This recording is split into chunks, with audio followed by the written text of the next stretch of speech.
నమస్కారం గురుగారు. ఓం శ్రీ మహాగణాధిపతయే నమః.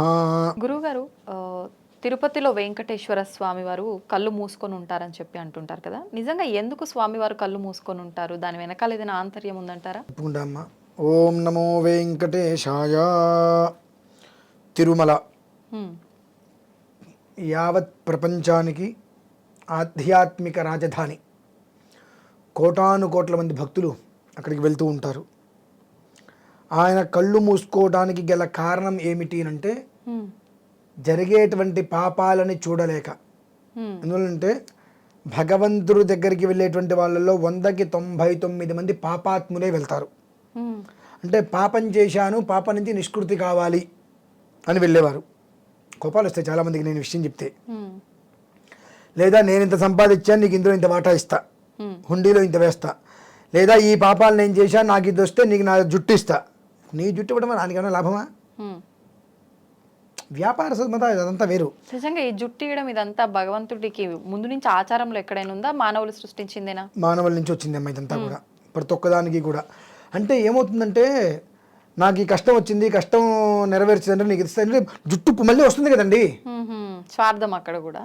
నీకు ఒక్కసారి తిరుమల వెళ్ళి గుండు చేయించుకుంటే నీకు మళ్ళీ నెత్తి మీద ఒక్క వెంట్రుక మొలవదంటే గుండు చేయించుకుంటారా? ఎవరు చేయించుకోడు. మరి స్వార్థం కదా. స్వార్థమే. అంటే భగవంతుడితో కూడా బేరాలే ఆడుతున్నాం మనం.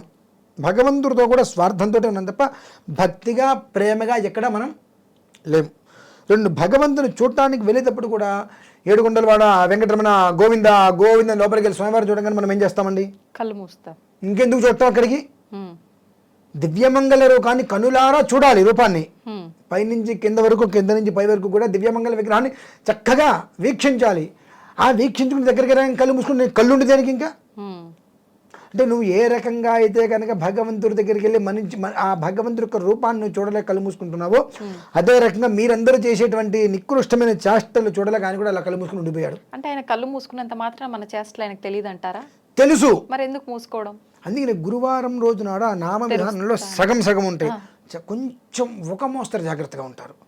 ఏదన్నా స్వయంవరం చూస్తున్నాడు, ఇబ్బంది పడతాం, మనం ఇబ్బందులు పడతామని కొంచెం 100కి 10% జాగ్రత్తగా ఉంటారు. అంటే ఆ భయమైన ఒక మోస్తరు ఉందమ్మా.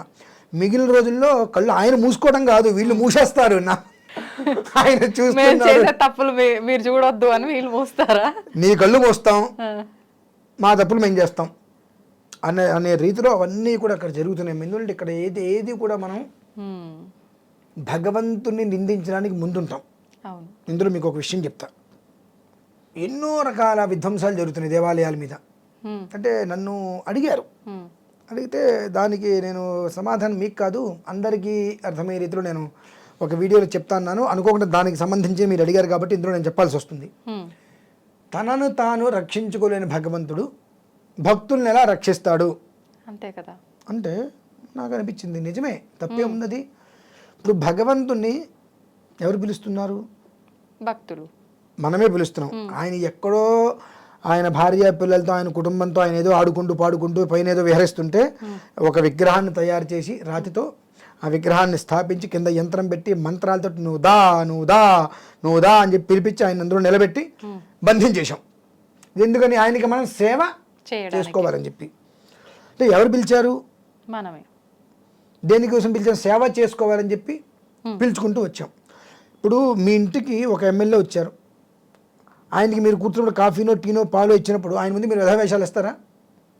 వేయరు కదా. ఒకవేళ ఇంట్లో మీరు ఏమన్నా గబిక్కిన చిన్న గొడవలు జరిగింది అనుకోండి, ఆయన వచ్చి ఏం జరిగిందని పంచాయతీ అడుగుతాడా? అడగడు. మనల్ని మర్యాదపూర్వకంగా పిలిచారు, మనం కూర్చున్నాము, మన దారి మనం వెళ్ళిపోయాం, అంతే. మీ ఇంట్లో జరిగే పంచాయతీ ఆయనకి ఎందుకు? పంచాయతీ కోసం పిలవలేదు, నువ్వు సేవించుకోవటం కోసం పిలిచావు, నువ్వు సేవ చేస్తున్నావు. ఈ సేవలో అనేక రకాలు ఉన్నాయి. స్వార్థపూరిత సేవ ఉంది, ఆయన తీసుకుంటున్నాడు. నిస్వార్థ సేవ ఉంది, తీసుకుంటున్నాడు. నర్మగర్భపు సేవ ఉంది, తీసుకుంటున్నాడు. నర్మగర్భపు సేవ అంటే వాళ్ళు చూస్తున్నారు కాబట్టి వాళ్ళకి ఏదో చేస్తున్నట్టుగా ప్రతిబింబం కనిపించాలి బాహ్యకృతంగా. అంటే నర్మగర్భ లోపల ఏముండదు, లోపల ఏముండదు, లోపల చేసేదండి, బయటికి మాత్రం బ్రహ్మాండంగా నేను చేస్తున్నా అది నర్మగర్భం అంటారు. అంటే లోపల ఒక రకంగా, బయటికి ఒక రకంగా. ఆ సేవని అయినా తీసుకుంటాడు. లోభగ్రస్త హృదయం, అన్ని రకాల సేవలనైనా తీసుకుంటాడు. మంచిగా చేస్తున్నా తీసుకుంటున్నాడు, చెడుగా తీసుకుంటూ నువ్వు పిలిచావు, నేను వచ్చా, నువ్వు నీకు నచ్చినట్టు నువ్వు చేసుకో అని ఆయన కూర్చున్నాడు అట్లా. ఇందులో అన్యాయంగా చేసేది ఎవరు? మనుషులు. అక్రమార్జనతో చేసేది ఎవరు? మనుషులు. దుర్మార్గంగా చేసేది ఎవరు? మనుషులే. క్రూరాత్మకంగా చేసేది ఎవరు? మనుషులే. దుష్ట దురాచారాలతో చేసేది ఎవరు? మనుషులే. నింద ఎవరి మీద వేస్తున్నారు? దేవుడి పైన. ఎక్కడుందా అసలు? ఎక్కడ ధర్మమ్మా ఇది? ఏదన్నా కొంచెమైనా నువ్వు చూడట్లేదు అని అంటారు. ధర్మం ఏదైనా ఉందా? ఆయన్ని పిలిచిన ప్రాసెస్ వేరు. నాకు ఇష్టమై నేను సేవ చేసుకోవడం కోసం నేను పిలిచా. నేను సేవ చేసుకోవాలి. ఆ సేవలో నాకేదో కాస్త అవసరమనో ఇంకోటనో నిస్వార్థంగా తీసుకోవడం మా పక్కన పడేసేసి స్వార్థపూరితంగా చేసుకుంటే తప్పేపడుతుంది మనదే. దానికి ఆయన్ని ఎలా నిందిస్తున్నాం అంటే అది కూడా ఒక పాపం. అంటే ఇవి ఆపే ప్రయత్నం కూడా ఆయన చేయొచ్చు కదా. ఎందుకు చేస్తాడమ్మా? ఎందుకు చేయకూడదు? భగవంతుడు కదా. ఆయనకి అంత అవసరం ఏంటి? ఇప్పుడు ఆయనకి నాస్తికుడన్నా ఆస్తికుడన్నా ఒకటే. ఎవరి యందు ప్రేమ ఉండదు, ఎవరి యందు ద్వేషం ఉండదు. నువ్వు ఏదైతే చేస్తావో దాంతోనే నిన్ను ముందుకు తీసుకెళ్తా, దాంతోనే నిన్ను నశింపజేస్తా. నువ్వు ధర్మంగా ఉన్నావు, కష్టపెడతా. ఎంత కష్టపెడతాను? నువ్వు మోయలేంత కష్టాన్ని పెడతా, ఆ తర్వాత నీ విజయాన్ని చేకూరుస్తా. అధర్మంగా ఉన్నావు, నువ్వు దాచుకోలేంత డబ్బిస్తా, చివరికి కుక్క చావు చంపిస్తా, దిక్కు లేకుండా చనిపోతావు. ఆ స్థితికి తీసుకొని వస్తా. రెండు ఆయనే ఇస్తున్నాడు. ఎందుకంటే నువ్వు ఎంచుకుంటున్నావు. అంటే నీకు నన్ను పిలిచి ఆహ్వానం చేయాలి, నాకు అర్చన చేయాలి నీకు ఉందిగా. అంటే నీకు మంచి చెడు తెలుసుగా. తెలిసినప్పుడు ఇది మంచి ఇది చెడు తెలిసినప్పుడు చేస్తున్నది ఎవరు? ఆయన చేస్తున్నాడు. సో నీకు తెలుసు కదా, అది నీ మంచి చెడు నీకు తెలిసినప్పుడు నువ్వు చేసుకుంటున్న దానికి కర్మ నువ్వు అనుభవిస్తావు. ఇది వద్దు నేను ఎందుకు చెప్పాలి నీకు? నాకు అంత అవసరం ఏంటి? నాకు అన్న అవసరం ఉందా? లేదు. నన్ను అడిగావా? దీనికి భారతంలో చిన్న విషయం చెప్తానండి. శ్రీకృష్ణ పరమాత్మ నిలబడి ఉన్నాడు. రాజసూయ యాగం చేశాడు ధర్మరాజు. రాజసూయ యాగం చేసిన తర్వాత తిరుగులేదు ఇంకా. మరి అరణ్య అజ్ఞాతవాసాలు వెళ్ళాడుగా. ఎలా వెళ్ళాడు మరి? మీరు అన్నారు చూసారా, భగవంతుడు ఆపచ్చు కదా అని చెప్పి. అంత అవసరం ఆయనకి ఏముంది? అంటే భగవంతుడితో స్నేహంగా ఉన్నావు. స్నేహంగా ఉన్నంత మాత్రాన నిన్ను ఎందుకు ఆపాలి? నన్ను అడిగావా? అడగనిదే అమ్మాయిని అన్నం పెట్టదంటారు చూసారా, నీ ఊరికే రాలేదు, నన్ను అడగలేదుగా. నవద్వారపురి అంటే ఏంటో తెలుసా అండి?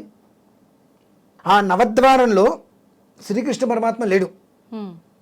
అంటే ద్వారంలో అంటే నవద్వారపురి, అందులో శ్రీకృష్ణ పరమాత్మ లేడు.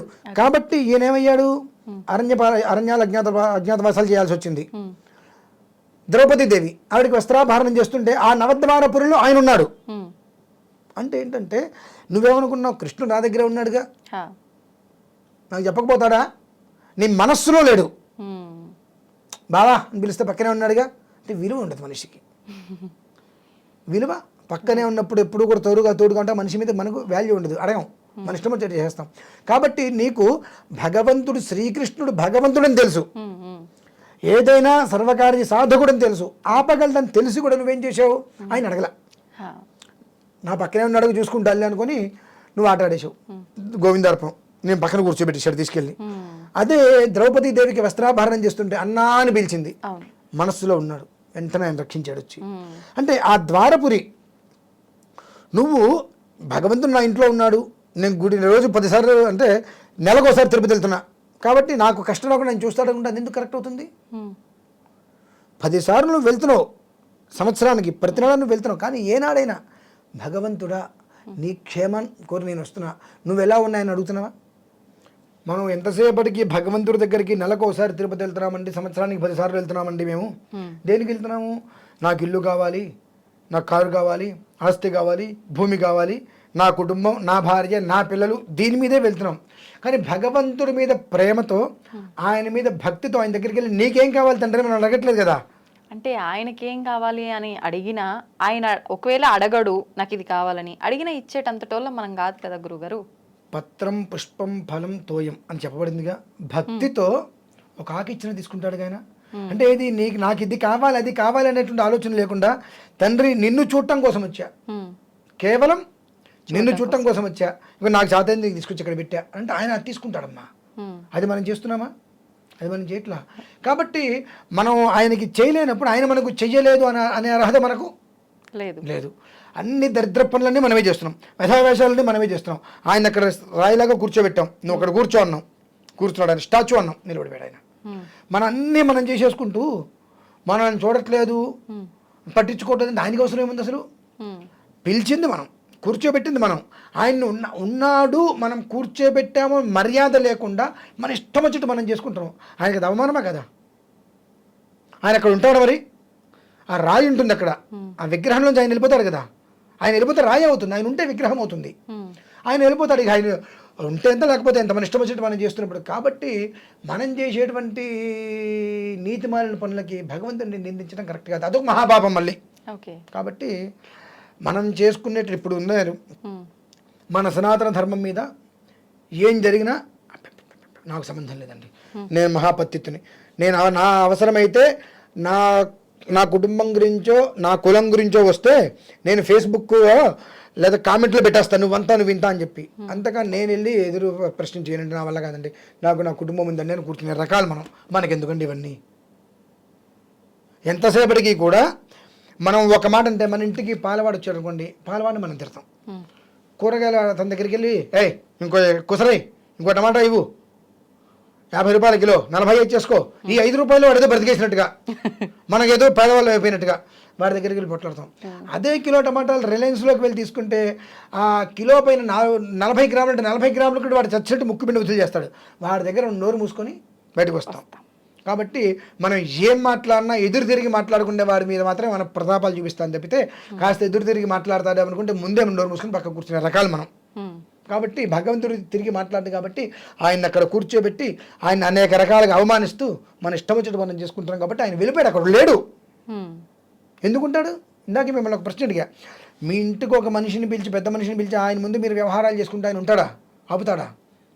మరి ఒక మనిషి ఇంట్లోకి పిలిచి అతనికి ఏదో మర్యాదలు చేసుకుంటూ మనం ఏదో చిన్న విషయం వస్తే ఆయన లేనిపోయిందని చెప్పి ఆయన ఒకటి మౌనంగా ఉంటాడు, లేదంటే పక్కకి వెళ్ళిపోతాడు. అటువంటి భగవంతుడిని పిలిచిన తర్వాత అంత అందరికీ రాజేగా ఆయన పెద్దవాడిగా, రాష్ట్రపతి కూడా నమస్కారం పెట్టగలిగిన వ్యక్తిగా భగవంతుడు. మరి ప్రపంచంలో అందరూ నమస్కారం చేస్తారు, అంత గొప్పవాడిగా అటువంటి వ్యక్తిని పిలిచి నువ్వు నీ ఇష్టం వచ్చేది చేస్తున్నావంటే ఆయనకి అవసరం ఏందమ్మా? కాబట్టి తప్పది విషయం, అంటే తప్పు మన దగ్గరనే ఉంది కంప్లీట్గా. తప్పుడు మనుషులు మనమే, సందేహమే లేదు అందులో. ఓకే, అది చాలా మంచి ఎక్స్ప్లెనేషన్ ఇచ్చారు గురుగారు, ధన్యవాదాలు.